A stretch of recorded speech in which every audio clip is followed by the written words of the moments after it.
You're listening to Rodney Rogers Outdoors Radio, where we turn it upside down and look at the outside from the inside. You're listening to Rodney Rogers Outdoors Radio, where we turn it upside down and look at the outside from the inside out. It's safe, it's legal, and we're having a blast. So put your shoes on, my friend, because we're going outdoors.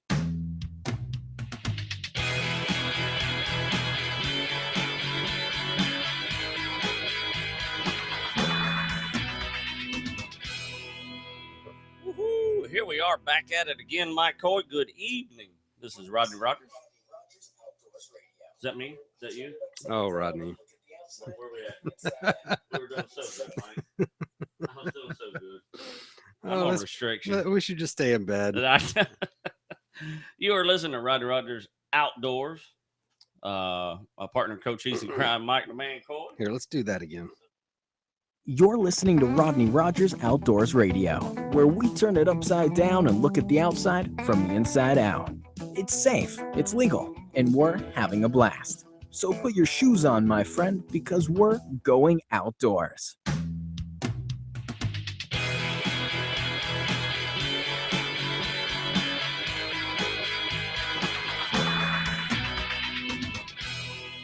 Woohoo! Here we are at it again. Welcome to Rodney Rogers Outdoors. This is my man, partner, Coach. You see now my mojo's all messed up, Mike. Mojo's been messed up this week. Mike Coy, he's sick. I hear it's your the voice, sniffly, Mike. The sniffle. The really sick fat with a pH show. Amen. This is we're slowly getting over it. Yes, we have our. Where can I hide the tissues? Right here. There you Perfect. go. That way we both can snot all over. Hello. That's snot tissue. Usually there's no snot. Well, good evening. Thank you. You'll be hanging out with us for the next hour, 8 p.m. to 9 p.m. Eastern Standard Time. Live. We are live. We got video, audio. You can hear us on iTunes as well later on. We'll be there. YouTube. Anything probably with a tube on it. iTube, YouTube, Graham, or book. Their tube, our tube. We're all over the daggone place. And that's how we roll up here. So, man, Mike, it's a little bit chilly today. How was your weekend? You obviously you've done some rearranging. I played a little bit, yeah. Yes, you did. You got us all straightened out. And I like it. We got space. We can breathe where you don't have to bump into things. Camera's in good shape. It's the transitions that I was looking forward to. Just give them a little more breathing room when we're not on the air. Exactly. Yeah, because we're what are we missing? I feel like we're missing something. What are we missing? Well, the monitors. The monitors are gone. Okay. Been replaced with that one. We got the big daddy. Yeah. That's right. Right on. The mixer usually upshares this table with us, so it's on its own little. Okay. Pow. Yeah. We're in business. We're in shape. So, what's going on? She's back, I hear. Catherine is back in the word on the streets. Everybody's of Florida. They're trying to figure out. They thought she was pregnant for a while. They thought she was out just swimming the warm seas to have a baby. They don't know if she had the baby. They don't know what's going on. They think she still weighs. They haven't weighed her since. So they really don't know what they got on. And they tagged another one up there in Cape Cod. When Catherine went back, they tagged another shark, Mary Lee, who is 2 feet longer and 1,000 pounds heavier. Wow. That's 500 pounds per foot. Wow. That's ridiculous. Yeah. That's dense. That's a shark. That's a shark. And they hung around together. They hung within a half mile of each other. I wonder if they knew each other were there. What if they get that shark vibe? They have to, right? They got to. They're so keen with all that stuff. Yeah, they got to be able to find each other. But it's trippy. Crazy. I mean, she's getting more attention this time that she's down. I think the fact that she's back. I think so. Everybody's on it because she was actually literally hundreds of feet off the coast. When I say hundreds of feet, I'm talking a football field, 300 feet. She got within 300 feet here or up of the coastline in Jacksonville. Really? Yeah. So that's wow. I mean, you can throw a rock that far. I think some people can. Well, I sure can. Rodney. I would have to use a slingshot. Now Mike can get the rock. Well, how cool is that? Yeah. They figure she's still around the 14 foot, 2,300 pounds. That's a giant shark. And of course, we're going to talk about sharks tonight, but the fact that Mike, I'm just going to throw out one stat real quick. Now, being a great white shark, now we hear, man, this is a man eater. Oh, absolute man eater. I have been doing some studies on some sharks now. We'll get into that. Let's talk about our weekend. Let's talk about what about the news? Anything news outside of? Here, I got some cool news for I you. mean, I guess Catherine's in the news, and we are going to be coincidentally talking about sharks tonight. So, tell me what you see on that screen, man. I see people ice fishing. Yes, this is probably one of the biggest fishing tournaments in the United States. So, is this Michigan? This is Wisconsin. Wisconsin. Yeah. Have you heard about this? Well, I think we actually spoke about it prior to the event happening. The big fishing tournament. Yeah, I think we briefly spoke about it. Well, they had 400 volunteers drill 20,000 holes into the ice. 20,000 holes. So 11. One. Exactly. Look at that. I mean, there's just holes in it. Seems like that would be so weak. The engineering part of me goes, you're totally weakening the structure there. That's what I'm thinking. And imagine 11,000 people. I don't even know what the weight tonnage is of 11,000 people on holy ice. First of all, when you're like that, what's the depth of that ice? It's got to be a foot thick. It's got to be, I think it has to be at least a foot before you can walk on it. You see, these are, I wish we knew an ice person that was listening to the show at this very moment. Hello, ice person. Call us at 262-345-7763 if you know anything about ice fishing. Yeah, let's chat. I would definitely love to hear what you have to say. So these guys, I mean, it looks like they're about 8-10 feet apart just by the looks of the pictures. It looks like they very well synchronized these holes in a straight row, sort of. I mean, if you can see them. Yeah, no, it definitely looks some sort of. Yeah, it looks like they're kind of in a straight reasonable rhyme. So it just seems like 11,000 people would weigh down the ice. But anyways, it's $150,000 tournament. You know, this is the one who catches and they switch these holes. They move around and they just fish different holes. You know, and I guess if you see a guy not catching nothing out of it, I guess if you see one guy catching a lot of walleye out of one hole, there's going to be 11,000 anglers. I suppose you got your hole to yourself, though, right? Yeah, you do have your hole to yourself, nice and there's judges all over the ice looking for people cheating. I don't even know how you could cheat. I mean, it's really weird. How could you cheat there? I mean, it just doesn't look like a cheating situation, does it? But 11,000 people. So what was the results of the competition? Total winnings 200,000. They haven't got the results. Oh, it's Minnesota. No. Among them was in Minnesota. Every person who comes here, we all come here for the same reason, to catch the biggest fish. So it's just the biggest fish. This was, I'm not sure if they've, you can tell I've done my research on this ice hole thing. Well, here you go. His northern pike was one of the record 1,240 fish turned in over the 3-hour fishing competition. 400 volunteers were on hand to make sure the fish, which range from rock bass to perch, walleyes, pike, were released successfully. That's pretty cool because it's 2 degrees outside. You can't leave that fish out of water very long. Interesting. Oh yeah, so you would have to, because his body is the same temperature as the water, and if the water's around 38, 39 degrees, just above freezing, when you pull them out, they'll drop quick. I mean, I've heard of people just, showing off, taking pictures and dropping an ice cube on the ground after the pictures. That's probably holding your fish a little too long. Wow. What was the biggest fish? That'd be kind of interesting to know right there. God, look, there it is, Mike. Look at that. Look at that. It's a video. That is amazing. I know it's a video because I see the little play button right in the middle. The big arrow. Yeah, I done made my noise for tonight. I didn't want to hit. Yeah, you can see the symmetry. Symmetry. Yeah. You can see that there symmetries. They're all symmetrized. So I'm going to take it just by that outer line there. Can you see that outer line on the back? Yeah. That's probably maybe that's the end of. Yeah. They're like, that's water out there. We can't go out there. So that's amazing, though, isn't it? Absolutely amazing. Wow. 10,000, 20,000 holes. How do they patch those holes, you think? Stucco. Putty. That putty stuff that is pink and then turns everybody white. pee in the hole now. And go. So anyway, that's my little canary for the evening. Well, I had some fun this weekend, Mike Coy. What'd you do? I got to hang out at Gnarly Barley for a while. Trace finally got to hear his commercial, which was pretty exciting. It was Went well, I'm assuming. It went well. He loved the commercial. Um, Stay tuned; you'll get to hear it too if you're Cool. listening. He absolutely loved the commercial, and man, they thought it was awesome. I did too, actually. Did you? I thought the commercial was awesome. You had a special part in that commercial. We did. We did. I didn't give our secrets away how we made it. So I heard they're considering making bear hunting legal again in the state of Florida. Well, here's something else I was going to say. They're considering it because a bear habitat is very rare in the state of Florida. There's only a few places that they live. And we talked about this when they did the last killing of all the bears. What they did is they just killed a record bear. And I'm not talking just a record. I mean, this would be a record anywhere in the United States for a black bear. Average black bear, trophy black bear killed, let's just say Canada, a trophy black bear would be 600 pounds. And that'd be a giant.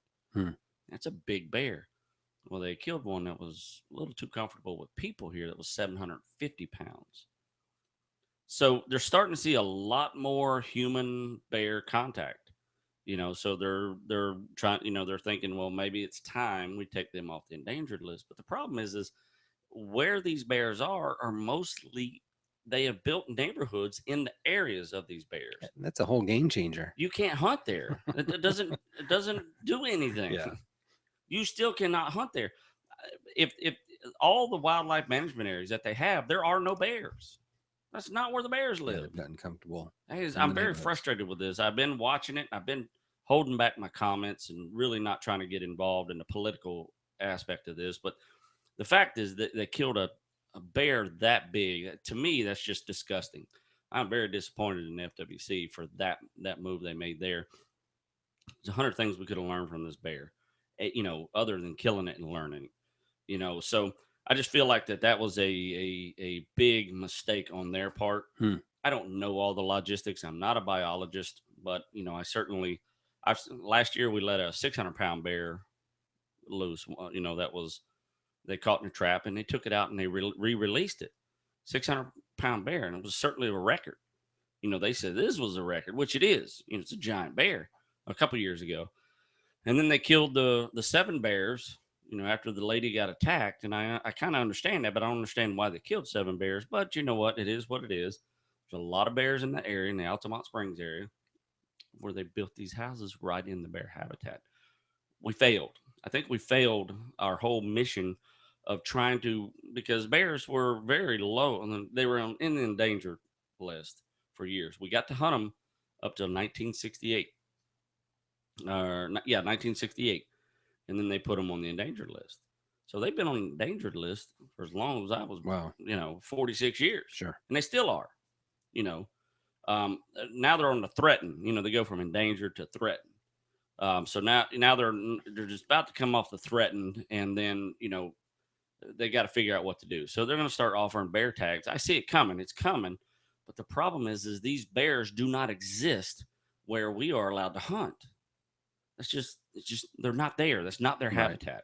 So I don't understand how they're going to do this. I really don't. You would think they would have figures. I mean, tracking devices or something it's got to be more. Can't be as simple as that, right? Well, here's they've got to have statistics of bears in the wild. The problem with the statistics is they basically go off the information like me. We get a hunting license, and they put out way more hunting licenses than they expect to kill as far as alligators. Sure. I'm going to use alligators for an example. Let's say they want 2,000 killed. They'll give out enough to kill 4,000 alligators because they know you only kill about 50% of people will harvest on their list. So they give way more. Yeah. They've got statistics to show that. And it's proven every year. This is how many we're going to kill this year. So, they make way over and above as far as revenue goes of what they expect. And there might be some, you know where I'm going. There might be a reason they go over that high because they know, or whatever the case may be. I'm not going to speculate there. But this is going to be the same case. You know what I mean? But the problem is we don't have those areas. You know, the Everglades. You don't hear about bears in the Everglades. They used to reside in the Everglades. There's not very many bears down there. And we're not relocating where we have these problem bears to the Everglades. I'm sure there's some reason they're not. I don't know what it is, but it's just, you know, the habitat. You know, you can't just let an animal go in the woods that lives in the woods, because that their their their their forage might not be in that set of woods. Sure, yeah. You know, right. You're not going to let a land Right. tortoise go in a lake, or vice versa. Right. You know, or a snapper on a desert. It's just they don't mix. They're both turtles. Sure. You know, so there's a biology to it. I don't know what it is, and they won't explain it. I mean, they won't put out there, here's why we did this. Well, he just got too comfortable with humans. Well, put him back in the damn woods. We put the humans in their woods. Let's take him to a new set of woods where he has it on his own, you know. But they're here for what? Our garbage? Yeah, they're here for the garbage. So why don't we just take our garbage and dump it in the woods? See, we're not thinking outside the box, I thought you were going a different direction. Mike, you are a genius. Then they go back to get our garbage, which we put back at their house. Exactly. We solve a whole problem. Oh. Yeah. Yeah. I was thinking more like, let's just stay out of their habitat. Oh, well, that might work too. Yeah. Yeah, exactly. Hit it right on the head. So I'm a little next time you go hunting, fill up the back of your truck with your last month's worth of garbage. Just crank it out. Chuck it overboard. Absolutely. Solve the whole problem. And then once they hypothetically speaking. Yeah. Just and then once they get done rifling all the chicken bones, we just catch all the garbage on fire. And then by that time they've got your plate number, so they know where all the good stuff came from. Oh, yeah. They track you back home and they're back in the city. My plan just hey, boo-boo. You see that tag? Forget that whole dumping your garbage. That guy brings a whole picnic basket. Now that I've thought it through, it's probably not a then you get the bears stalking you. Yeah. Stalkers aren't fun. That's all right. I'll come up with another one. Yeah, I know you will. Mike. Hang tight. So yeah, that whole bear aspect's kind of ruffled my feathers a little bit, and I just think there's a better way.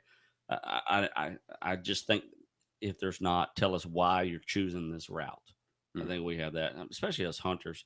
You know, we're all about. You know, a lot of people think just because you hunt, you kill. You know, that's all you do is you kill. And that's not the case. We manage.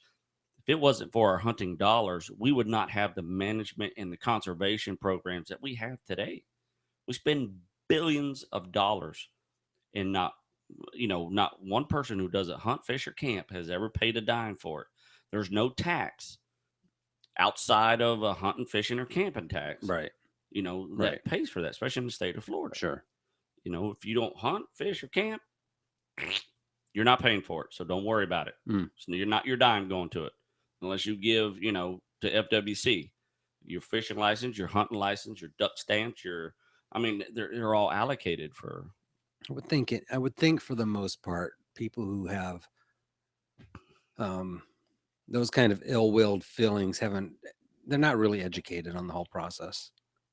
No, you know, because I think the more you understand about what the FWC actually does and how they do manage the wildlife, and that's how the whole hunting thing ties in. I mean, it's actually a really well-oiled, well-managed machine. Absolutely. On keeping this thing going around year after year. And you know what? Yeah, you hit it right on the head. It is. And I feel like maybe there's some things we wouldn't understand. But I think maybe they're underestimating some of us. I would like to know, because even just from my own research, you know, when you follow bears and you see bears out in the wild and how majestic they are, I've never had the desire to shoot a bear. Mm-hmm. I'm a hunter. Sure. Never had that desire. You know, many people have. You know, they want the bear rug, the bear mount, the bear this, the bear that. I just don't have that desire. And I'm probably 1 out of 100 hunters that don't have that desire. So I think if we put them on the threatened and we put them on the endangered list, and we're watching them for what? Just so we can harvest them again one day. I know it's going to come to where we're going to have to manage them, but you know, don't we have areas where this is the stuff I want to know. I did extensive research trying to find out why they did what they did. What have they posted any of the information that either I'm just not finding it or they're not posting it. I'm trying to look at bear populations where bear areas are. You know, you got the Everglades. There's a place down there in Okeechobee. We got the Ocala National Forest. We got, we got a lot of stuff. Um, I mean, I'm just trying to figure out their bear to land ratio, I guess is what I'm asking. How many bears can you have? What's their travel distance? Is Ocala one of our more populated areas for It bears? is. I would think It is. Ocala from the Ocala National Forest. Because it's very much your typical wooded area. Exactly, which in turn the south end of Ocala hooks to Altamont Springs. Yeah. Right down the river there. So, they eventually migrate down this way because we built houses there. We put in some incredible new restaurants too. Exactly. So that's probably part of the draw. Amazing restaurants. Yeah, I mean, you're gonna go by smell. I mean, it's just and who knows? I mean, are all the bears in Ocala National Forest right there for that reason? Easy food? Is that what it is? I mean, is Ocala National Forest running out of habitat? I mean, what's the resources? Hell, get me involved. I'd be happy to do a ride along or get involved somehow. I'm sorry, it's my soapbox and this whole bear issue. You're very soapy. Gets me slickery. You know what else I heard? What else did you heard? That hog season is it hog season? There's no hog. There's no hog season. I saw something on the FWC website about. They basically had a plot of Florida showing where the heavy population was of the hogs. How did I not see that? So it was, I might be making this up, but I think I be saw awesome if you are. But it was just kind of interesting to see, the more populated areas, how it flowed through the state. Saying pick your spot, hog season, blah, blah, blah. Well, I know they have, they do. I want to look at that place because we just talked about hogs last week. Yeah, we just talked about hog management, and the state doesn't do really anything to manage hogs on state property because they're considered a nuisance. And of course, anywhere outside of that, you got farms and stuff like that. They're considered nuisances as well. So, yeah, I'm definitely dying to know because right now, hogs technically. Hunting season is over, with the exception of one county, which is Polk County. But you can still kill hogs on private property. Okay, you see what I'm saying? But you cannot kill deer on private property. Okay. Now there are exceptions to the rules. I'm not going to go into because it's irrelevant right now. But hogs are your main thing. So on private property, you can hunt hogs right now, as long as it's your property. And or you have permission to hunt the property. Oh. So, and yeah, I'd like to see that area where. You know what else I want to show you, Rodney? What you going to show me? I'm going to put something up on the big screen, what I like to call the big screen. Actually, this is my personal Google Calendar. Okay. And from the FWC website, you can subscribe to have all the hunting seasons show up on your Google Calendar. No way. Yeah. Mike, stop. How cool is that? That is awesome. I'm going to change. Oh, here we go. So there's January. And in February, you can see the Bull Creek small game, Three Lakes small game. Yep, everything's small game right now. Yeah. Up until, was it March? 1st of March? Yeah, and then it's like 2 more. And then, let's see. Mike, that is awesome. Yeah, so I didn't know that. Yeah, I just clicked on a button and added it. If you, let's see, somewhere over here. How do I get a Google Calendar? You have a Google Calendar. I do? Yeah. If you have a Gmail address, you have a Google Calendar. Oh, okay. Well, then I'm going to. That's part of your thing. Well, I never get on a computer. Yeah. Maybe that's my problem. So that answers the other question. Daylight savings time, March 8th. I was curious about when that ended. Because I want to start doing some stuff after work and shooting some videos and going fishing and stuff. Yeah, me too. So March 8th, we got another couple months here, but that's coming soon. But anyways, yeah, if you're interested and really want to kind of keep track, I think it's just neat to, you just click a button and it drops them all into your Google Calendar so you can see the hunting seasons as they come and go. Mike, I'm impressed. Yeah, isn't that neat? FWC's really got their stuff together, huh? Yeah, I love stuff like that. So I just wanted to share cool stuff.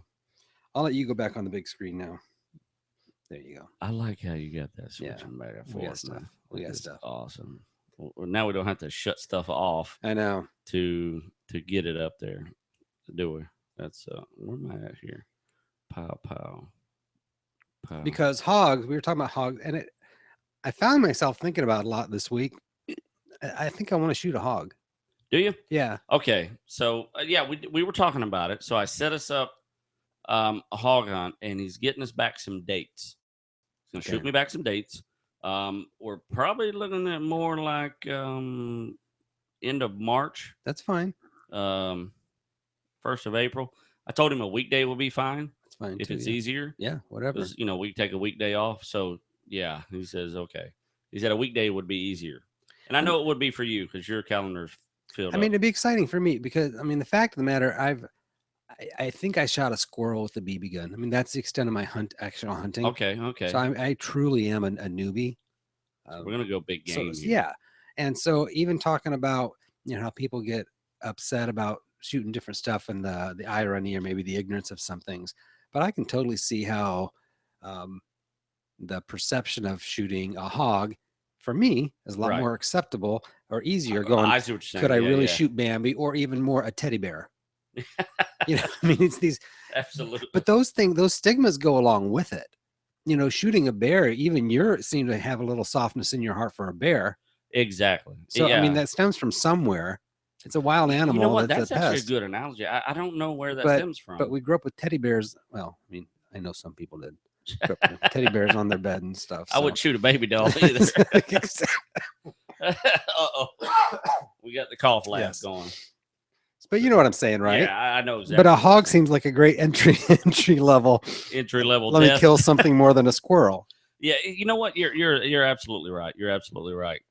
And look what you get out of a hog. Yeah. We get some good meat. I love me some bacon. We will ground that booger up to a bunch of sausage. And I'm fascinated about the process of dissecting it. I know you don't call it dissecting. I guess you hunters call it field dressing or butchering, I suppose. Yeah, we call it cleaning it. Yeah. Cleaning it, field dressing it. Farmers call it butchering. Hunters call it field dressing, right? I mean, it's the same thing. Exactly.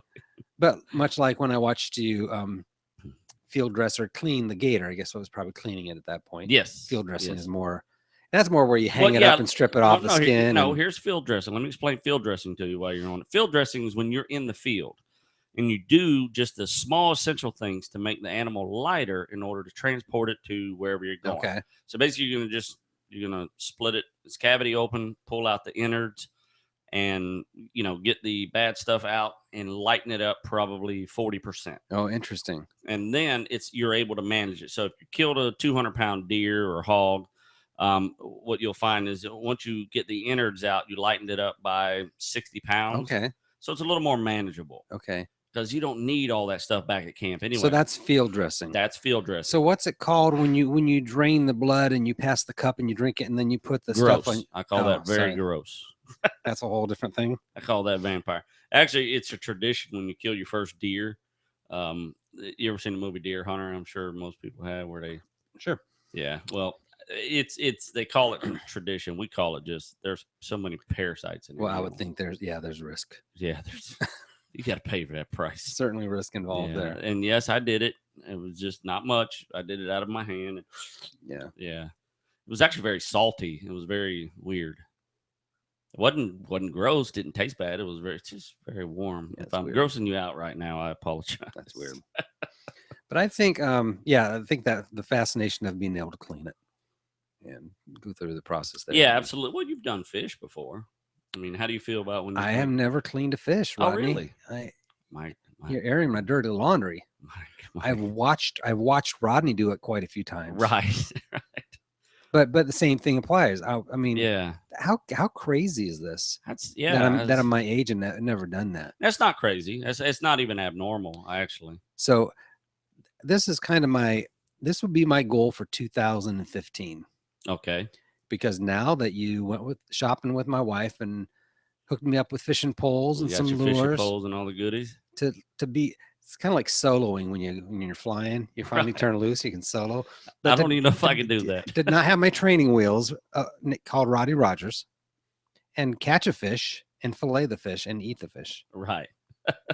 That would be wouldn't that be like the ultimate of Like I just flew my plane and landed it for the first time on my own. That would be the ultimate. I'd be calling you screaming, Rodney, going, guess what I just did? Exactly. I mean, that sounds so elementary and rudimentary, but that's my fascination with it. I mean, I'm at that level, you know. Exactly. I've watched you do it from behind the camera, but I would love to just get out and go fishing. And I feel like I'm rambling like a 9-year-old kid. But as of 2015, I promise you we will. Okay. And we'll get you filleting with your pretty knife over there. I know, you see that? Yeah, that is, I like how Rodney, you got that I know. Rod, I put that on the shelf, and I'm thinking Rodney's thinking, Mike, I didn't buy that for you to frame it.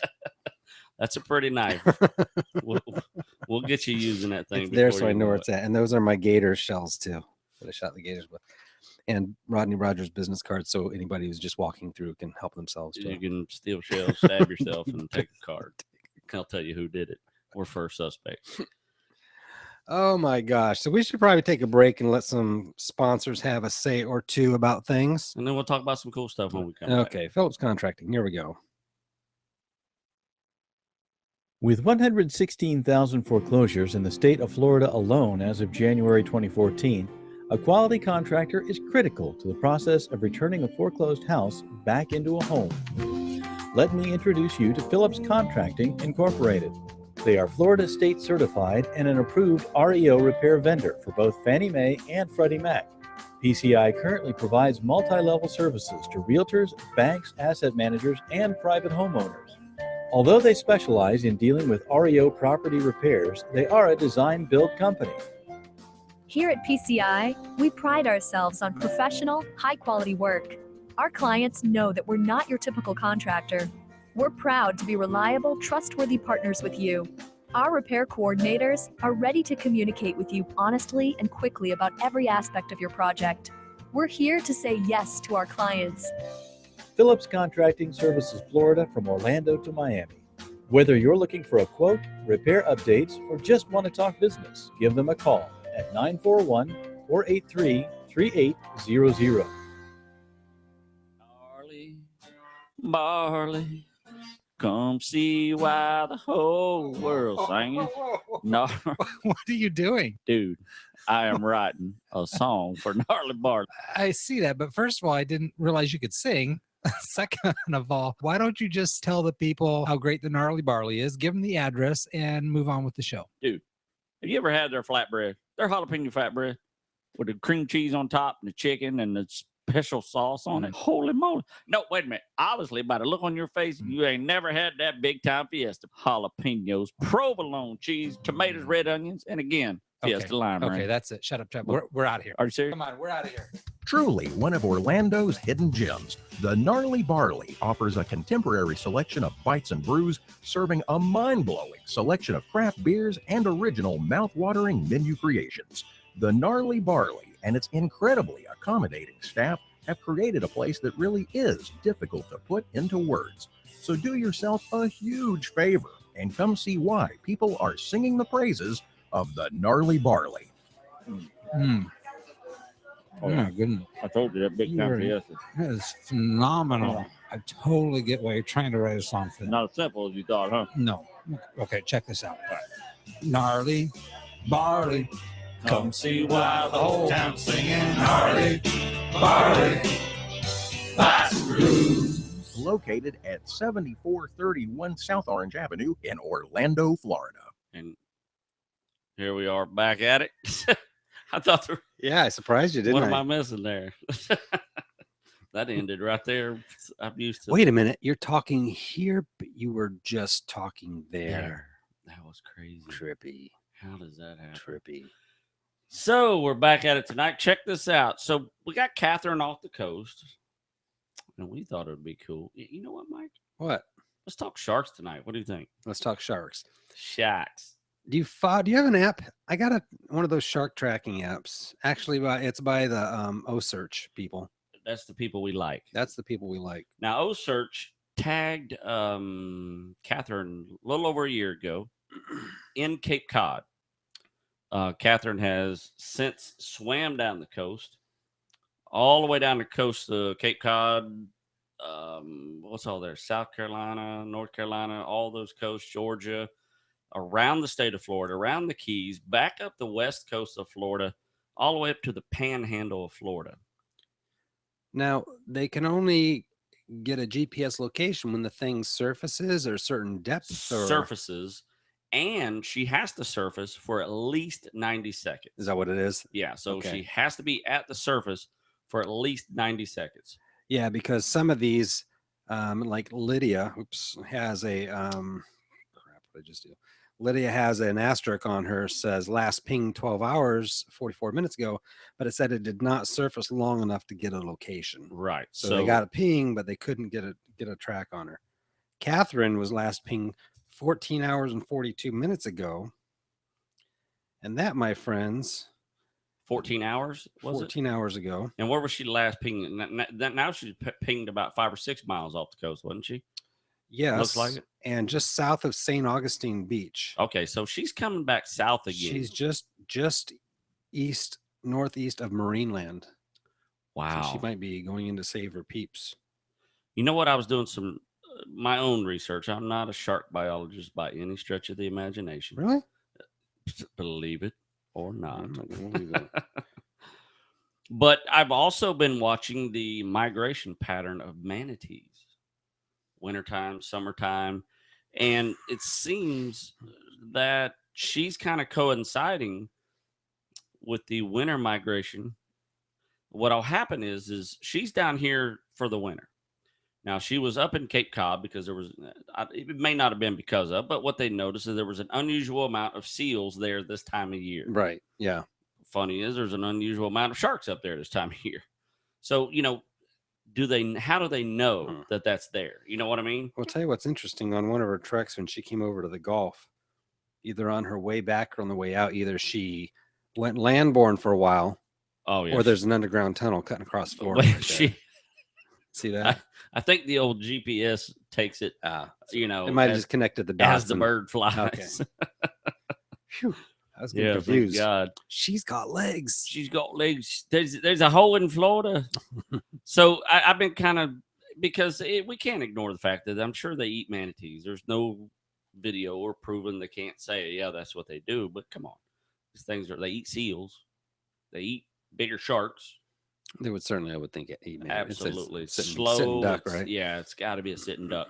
So I was looking at the manatee migration pattern around the state of Florida, and it had 3 different ones, winter, summer, spring, that kind of thing. And they go all the way all the way up into Cape Cod area as well. So really, absolutely. So, I mean, it's pretty much, it's oddly enough, a weird same pattern. I'm sure they've picked up on this. I'm not the only one that picked up on this. So, and you notice that the manatee track is right up along the coast. I mean, it goes a couple miles out. I mean, they can get a couple miles off the coast. Well, these things are in that same track. I mean, sure, Catherine right. anyway. We see Catherine here probably more than anything. She probably sees it as, holy crap, look at this. I got some candy up in here. Oh, is that, yeah, there she is. Yeah, that's Catherine right there. There she is right there. So yeah, she was tagged August 20th of 2013 in Cape Cod. So I'm kind of been watching, and you know what? I kind of did some other research. I'm like, you and I, or I'm a diver now. You've been a diver for quite some time, and I'm a diver again. We went and got certified again. And I thought it'd be cool this year, every time we dive, because I sure like to get out and get diving. I've got a group of 5 that want to go now. Okay. So I'm going to be working this week. Well, you're doing a show now, so they don't have to wait at least in the 20 minutes. Hate to be the bearer of bad news. We can go diving in the swamp. Keeping it real, Rodney. I know. Thank you, brother, for keeping me in track, because I'll get ahead of myself. So I'm trying to put a dive together, and I'd like to go right back down to Isla Morada where we went. And you want to do what? Mark your locations? You were talking about? What I'd like to do, if we get to dive any amount of times this year, we have several sharks in the state of Florida that are known to frequent the waters of the state of Florida. Lemon sharks, what are they called? Spinner sharks, sandbar sharks, black tip sharks. Now, I've seen a lot of those sharks.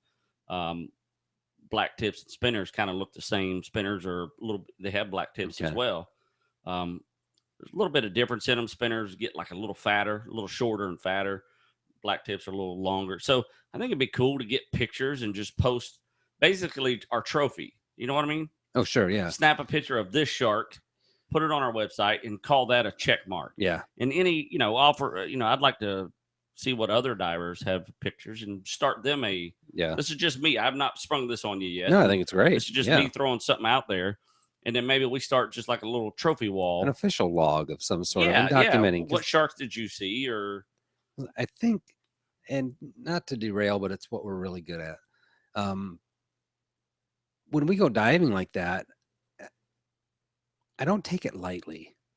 You know what I mean? You get there and it's like, absolutely. It's like my mind's blown every time. Absolutely. Because like you mentioned, we'd done a bit of diving before, and then fell off the wagon and didn't dive. I mean, just because of life and everything else. I don't know what it was, 8 years or something. But at that point you go, wow, that was cool. Yeah. That we could do that. And now that we're doing it again, it's like, I'm just like you. I'm going, I want to just absorb every moment of that, because we're very fortunate to, number one, have the health to be able to do it, live in a location where we can do it quite frequently. Absolutely. We're really, even when we went diving in Thailand this summer, I'm like going, man, we've got it good. It was cool over there, but not so, so far removed from what we've got in our own backyard here. I know you and I talked about it, and you said it was a lot like, we essentially got that here. You know what I mean? Yeah. Exactly what it's just a little deeper water. What was the main lot more fish? I think some of the fish were a little more variety. I shouldn't even say that, because I don't think that's fair. Because I think it depends where you go. Here, you go down to Key Largo, and you've got one of the most vast variety of fish, of anywhere. We've got world-class diving sites, within 200 miles of us right here. I think one of the most fascinating dives, and that was interesting, is some of the underwater structures, because up near the shore you get more rocky, rather than beaches like we have here. Right. You get rocks and coastals and some of those formations that penetrate into the water and go down. And we were swimming and doing dives kind of through the bases of those rocks. Okay. So it's kind of like you were swimming in and out of caves, when it was really just the rocks coming from, from the upper, from the upper down into the lower. And so I think being able to navigate some of those structures was the water more clear over there? I know we're good at derailing, but it wasn't. But that's relative. There's so many factors here. You can go down to West Palm or anywhere here in North Florida, and you can't see your hand in front of your face. I think it was poor. It was good.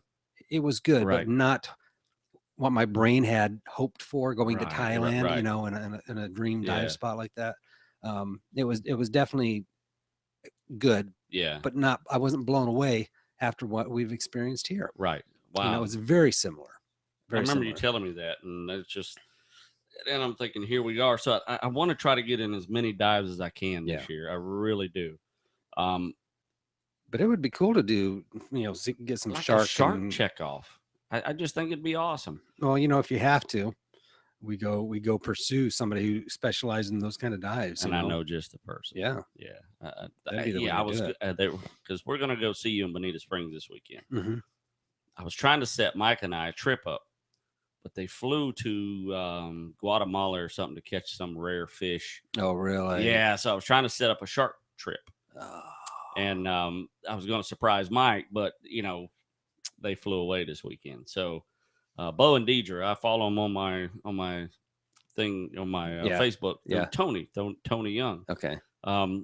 So I was kind of bummed out, but hopefully we get to. Because first of all, I'd love to meet them. They do a lot of shark fishing right there in South Florida, on the West Coast there. Now, when you fish for sharks, is most of it catch and release? Are people catching shark and keeping them? Yeah, some people do. There are some really good eating sharks, and that's kind of what I was. The bonnet heads they say is great eating. The spinner sharks are amazing eating. There's some sharks that the black tips they say is great eating. Total, I've never eaten shark. That's probably one fish I've not eaten. Have I eaten shark? No, I guess I haven't either. Yeah. They have limits like everything else? Oh, yeah. Yeah, they have limits. They have length limits depending on the shark that you're catching. Some sharks are protected. You cannot catch a great white in the state of Florida. Sure. You can catch it, but it has to be released quickly. When you realize you got it, you got to let it go. And I think recognition fish identification is key here, because again, if you've got a shark that's edible and you want, I mean, that was an option, you definitely want to know, rather than just lumping them all together. Hey, got a shark, let them go, I was actually looking through the sharks. I thought I knew my sharks pretty well, but there's a lot more sharks in Florida that you see on a regular basis than I even do. I mean, we're talking 12 sharks that frequent our waters. That I can probably guarantee I've never seen. We got two different types of tiger sharks. We got a sand shark, and it's sand tiger, and a tiger. Okay. So I've not seen either one of those. So I mean, they're kind of rare, but they frequent our northern panhandle. Okay. So we got the scallop bonnethead, or the scalloped hammerhead, which is the one with the kind of the right. Yep. And then they got the bonnethead that's a little bit smaller. The hammerhead is just a deep water shark. And we've caught some big hammerheads right off the coast of Florida, 13, 14 feet long, fishing from the coast. Yeah, more so on the Gulf Coast side, on the right? Gulf Coast, yeah, more so on the Gulf Coast. Down from the Keys on up through the Gulf. Exactly. And a lot of people that tarpon fish out there, you see them when they reel in these big tarpon, those hammerheads just come up and just explode on them, 12, 14-foot hammerheads. And those, the hammerheads are aggressive. Yeah, they really are. So I'm glad you said that. When you say aggressive, like these are notes. My notes. Because there's a lot of stats. What's your chances of getting killed by a hammerhead? We're talking. A lot of people figure these sharks are man eaters. So location is everything. Location is everything. Let's just say you're in the west coast of Florida. Okay. You're in among the hammerheads. If you're in the west coast, you got hammerheads. So you're talking like diving. Yeah, let's say you were diving. Overall, your shark attack probability, I'll give you an example. I'm just shoot an example out of a shark that a black tip shark. Okay. There have been 41 registered attacks by the black tip shark. Now, I've swam with black tip sharks. Now, I'm thinking black tips are 3 foot or under. Yeah, well, they get up to almost 8 feet. Okay. So they can get pretty big. But all of those at one time have been 3 foot or under. Yes, you're right. I just want to clarify my comment there. You are absolutely right. I like to get my credits when I can. Yeah. So out of the 41 attacks, there's been one fatality of known. Now there may have been more. There's a lot of shark attacks that just don't know what kind of shark it was. Okay. You know what I mean? Like our buddy that got attacked. Yeah. We just don't know what it was. Yeah. So that's a 1 in 41 chance of getting killed by statistics. Okay. By a black tip. So, given that example, what would you say a bonnet hit or the scallop hammerhead, which is the big one? I mean, now would you consider that hammerhead a little more man eater than say the black tip? Yeah, I would think so. Okay. What I've been told or heard, or the perception is that the hammerheads are aggressive. And so when I said that comment earlier, there's no knowledge behind that. Right. I see signs. We just know that they're a little more dangerous marine life. Yeah. Were we somewhere recently? No. I think I was in Bonita Springs a month or so. Yeah. There's signs out. Oh, yeah. With pictures of hammerheads. Right. Saying, dangerous marine life. They'll get you, boy. I kind of got the message that they're dangerous. These here sharks will bite you. So what would you say the odds are? 1 in... Now you're saying if I overanalyze things, but you're saying if I got bit by a shark, what's the chance I would die? No, I'm saying what do you think right now the statistics are? That you don't have to overanalyze it. Okay. Well, what would you take? If the other one was 1 in 41 or whatever for a it was, black tip, I would say a hammerhead is probably 1 in 22. Okay, it's 1 in 34. Okay, so it is greater. So there's been 34 logged attacks. And they go back a 10-year span. Okay. And 1 has been fatal. So that's not bad odds. I would have thought it would have been a lot lower. Yeah. 1 in 10, I would have guessed. Well, let's just shoot this out there. What about a mako shark? Now we have makos way in the deep water Gulf. I mean, there's makos out there, and makos are pretty aggressive. Yeah. So makos are 1 in 15. Is it really? Absolutely. So there's been, now you got to think that's a deep water shark. There's been more attacks by makos. 45 attacks in the last 10 years, 3 deaths. So yeah, that is kind of interesting. Let's go big, go big or go home. Oh, the blue shark. Now, the blue shark is not a Florida water shark. It's more of northern, that Cape Cod area, the deep water, cold, that whole north end of the Gulf Stream, between England and that whole span there. Now, blue sharks are aggressive because they usually, if there's one, there's 50. So an attack turns into pretty much a done deal. So they're actually, let's go 32 attacks, 4 deaths. That's all relative, I guess. So you're like a 1 in 12. Yeah. So great white sharks. Here we go. I'm holding this pad up. 400 attacks, like 74 deaths. It's like 1 in 8. If you got a 1 32 in 5 attacks and 4 deaths, that'd be like a 1 in 8. Is that what it is? I couldn't. My gazentas were like a little slow. You got a 1 in 5 from a great white. 1 in 5 chance. Is he the highest? No. Really? Bull shark. Okay. You got a 1 in 4. Okay. Way to go, bull shark. Way to go, bull shark. Take it home. And we got a lot of those in the state of Florida. Yeah. The bull sharks have been known to have higher testosterone levels than most other sharks. I don't even know if there's a recorded shark with a higher testosterone level than most other sharks. Interesting. Yeah, this was kind of some research that I was doing. I really wanted to, I thought I knew sharks. What tiger sharks, one of the largest tiger sharks recorded ever seen in the state of Florida is guessed around 16 feet in the Panhandle. Oh, really? Yeah. A guy dove off a boat in the 70s. As soon as he hit the water, shark was on him, and that was the last time they saw him. And they guessed that around a 16-foot tiger shark. Wow. It was in the 70s. Yeah. So, so people exaggerated back then. Is that what you're saying? No pictures. A bunch of liars from the 70s. Yeah, nobody filmed it with their cell phone. So it's amazing. But we're talking 12 different sharks right here in the state of Florida, 12 different species that frequent the intercoastal. And then we have sharks that, the makos, that you don't see very often. The tiger sharks are, a lot in the Bahamas. So that'd be the thing, not just get a picture of a shark, but start your wall of sharks. Start your wall of sharks. I just thought that'd be really awesome. There's the mako, there's the bull, there's the black tip, there's the hammerhead. There's these things that you most likely, the hammerhead would be like the trophy. It'd be your 10-point buck on the wall, picture of a hammerhead. Sure. I'm not saying get out and swim with this thing. I'm saying dump your GoPro over the side of the boat and have it swim with it. Yeah. But if you're scuba diving, that's a different story. But if you're scuba diving, you don't have a chance, have a choice. Like, we got that diver that was off Sebastian. Yeah. And, this young great white last year was nipping at his tank, and he got video of it. So that's got to, that could happen. Oh, dude, I don't know. I don't want to be that guy. I really don't. I like adventure, but that's drawing the line. Can you imagine him swimming back to his boat? No. That's keeping an eye. Yeah. Like, 1 in 5. Forget the safety stop. I'm going straight up. Exactly. The only thing I'd hope was there 4 of my buddies there, and I was the fastest. Yeah.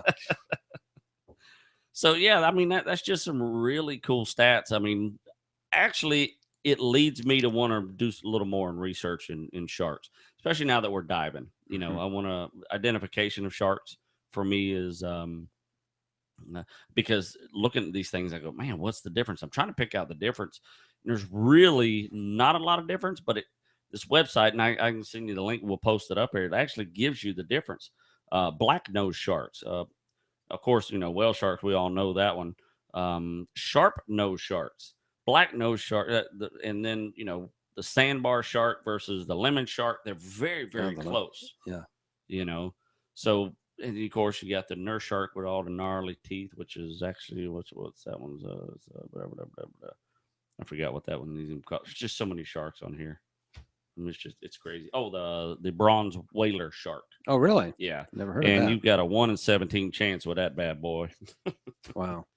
Yes, and it's just a gnarly looking shark. It's that one that they keep in the fish tanks with the teeth. Now, whenever you go to the beaches, Cocoa Beach, New Smyrna, typically you'll see people catching shark, fishing for a shark and catching shark right off the beach. Right. Most of those are black tips. Okay. That's my question. Most of them are black tips. They do catch some bonnets on the Atlantic side. on the Gulf side, man, honestly, you catch some mean sharks. There's guys that caught 14-foot hammerheads right off the coast. The beach, yeah. You know, from the beach, right? From the beach, yeah. That's pretty scary. You know, that's pretty. That's how close they are. Yeah. It's like wow. And what are they catching them with? Is this live bait probably? Yep. Well, what they do is some of them use stingray. Okay. They'll walk through the shallow waters and basically gig stingrays, about 12, 14 inches across. And then they'll cut the tails loose, and then they'll just, they'll maim them and or cut them so they'll bleed, and then they fish with those stingrays, because 90% of these sharks will eat stingrays in a heartbeat. Oh, okay. Especially hammerheads. They're cutting the tails off so they will bleed, or so that things can't swim away? So when they swim, they send out a stress signal. Oh. Remember, more so than blood, those sharks pick up on the stress signal. Yeah, okay. Put that a little electricity, especially the hammerheads, because that whole hammerhead bonnet head thing is nothing but sensors. It's just a big radar, and that's why hammerheads are so good at eating stingrays. They can pick up, because a lot of sharks don't see them; they're camouflaged. Those hammerheads just go right along and right off the bottom. Wow! Pick them up like a metal detector. They are very proficient about that. So they fish. Most of them fish with stingrays. Now you can fish with obviously live bait. Just a lot of them just cut the fish right at the tail, so the fish can't really swim. He's like lame swimming, and that sharks just absolutely gobble that up. I mean, it's just. I just posted a picture on our on my Instagram, Rodney Rogers Outdoors, where you see me shark fishing. All that was live bait, and that was just big old pinfish. Now these guys, again, the guys pulling them in off the beach, they're catch and release for the most part, just because it's the thrill of catching a shark. Right, exactly. Yeah, catch and release. They pull them up. If they're real big, they get them just in the surf where they can get a picture and then drag them back out as quick as they can. Yeah, 90% of them are catch and release. And there are some guys that keep them, and there's nothing wrong with keeping, the shark to eat. We don't commercial fish for shark here in the state of Florida. We don't commercial fish. A lot of fish we don't commercial fish for swordfish or anything. What do we commercial for fish? We have like grouper commercial fishing, mahi, lobster. We have mahi. So there's some things we do have, but the big stuff that you could really hurt the Florida environment, they don't. Sure. And honestly, what we're trying to keep it for the sport fishermen. Exactly. Most it's such high dollar. They make more money off the average angler than they ever would dream of from a commercial fisherman. So the push now is to stop commercial fishing in the state of Florida. And I understand that there's a whole, I don't know, you got to watch the time for me because It's good. Yeah, I can't even, do I? Nope. We need a clock. It's up behind you. Okay. So, we're just trying to, it would put a lot of people out of work. It's the problem. Nobody wants that. The average angler doesn't understand. There's people to do this for a living. Yeah, it's what they do. Yeah. So it's shaky waters, man. It's definitely shaky waters. And of course we want the resources there. And commercial fishermen have shown in the past that they have no regards for whatever they catch in their nets. No, their bycatches die as well. Yeah, they don't care. So they've proven it a million times. When you follow a commercial boat and you see 10,000 dead fish, or they're fish that they're not supposed to be catching, right. They don't care, so it's a fine line, man. It really is. So, for every 2 pounds of good fish that the commercial fishermen catch for market value, 10 pounds of waste goes by. So, wow. I mean, it's and those stats change. They get higher and lower, and man, anytime they're higher, that's bad. We got a problem. There's something wrong with that. And we can't kill more other fish just to get what we want, So there's my soapbox. We got slippery again, Mike. Well, it is about that time. Upcoming stuff. From what I understand, January 29th, January 30th is a point to mark your calendars. Yes, it is actually. You know what? I am entering a contest. Here we go. Ladies, sit down. Gentlemen, too. Gentlemen. Actually, ladies, stand up. Yeah. Gentlemen, sit down. No, that's wrong. Gentlemen, give the ladies your seat. There you go. I just want to make sure everybody's comfortable before you announce this. Announcement. Ladies, you sit down. I'm going to enter a contest where I'm going to send a video in for a comedian. I'm going to be a comedian. Stand up. It's going to be a stand up. He's trying something brand new, sense of humor. Yeah, it's stand up comedy has been on my bucket list for a long, long time. I've talked to Mike about it a million times. So now we got a chance to do it. There's a local radio show, 104.1. Russ Rollins with the Monsters is they're in Carlos. They're hosting this comedian stand up bit. It's called the Ultimate Comedian. So we have a chance to get on there and vote for me. 104 monsters.fm if you're listening. Should we put a link on the website? We definitely should totally put a link on our so website. you're going to submit a video. I'll submit a video. Yeah, summarize it quickly. We got okay, about 3 I'll minutes submit here. a video. They're going to pick top 12 videos. Then we're going to do 4 shows of stand up. The winner will then of those 4 shows will have a last night stand up, and the winner of that wins $1,000 in a year on the radio. That's fantastic. And of course we'll be promoting Rodney Rogers Outdoors. And so how do we support you? At this point, we should go.